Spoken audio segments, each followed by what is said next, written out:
एक छोटे से गांव में एक भूतनी का आतंक छा गया था। गांव का नाम था हरिपुर। यह गांव हरी भरी पहाड़ियों के बीच बसा हुआ था और इसके लोग अपनी सरलता और मेहनत के लिए जाने जाते थे। लेकिन जब से गांव में भूतनी आई थी, सब कुछ बदल गया था।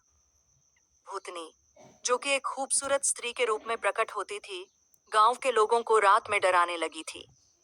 वह अजीब आवाजें करती और कभी-कभी गांव के लोगों के सपनों में आकर उन्हें डरा देती।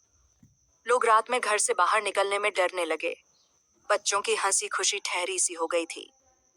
गांव के नेता ठाकुर रमेश ने तय किया कि इस भूतनी के खिलाफ कुछ करना होगा। उन्होंने गांव के सभी पुरुषों को एकत्रित किया और कहा, हमें एकजुट होकर इस भूतनी का सामना करना होगा। सभी ने सहमति जताई और योजना बनाने लगे। सबसे पहले गांव के बुजुर्गों ने एक प्रकार का तंत्र बनाने का निर्णय लिया। उन्होंने गांव के बाहर एक बड़ा अलाव जलाने का निश्चय किया ताकि भूतनी उस जगह को पार न कर सके।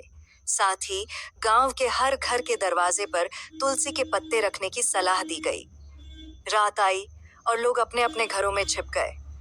गांव का हर आदमी अलाव के चारों ओर खड़ा था और रात के अंधेरे में भूतनी का डर सब पर छाया हुआ था। अचानक अंधेरे में एक चकाचौंध दिखाई दी और वह भूतनी वहां प्रकट हुई।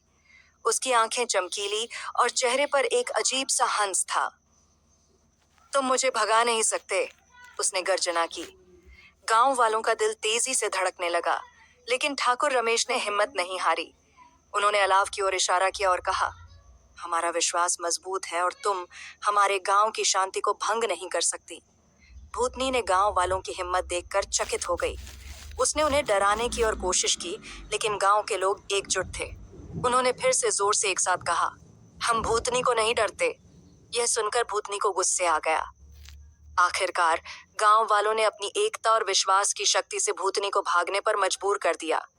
भूतनी ने विश्वास किया कि अगर वह फिर से वापस आएगी तो उसे फिर से इस तरह की परिस्थिति का सामना करना पड़ेगा।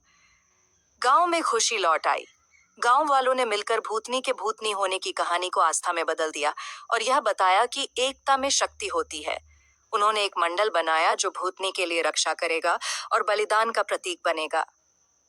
देर तक गांव में कहानियां सुनाई जाती रहीं और हर आदमी औरत ने नई सर्दियों में एक नई रोशनी की आस की।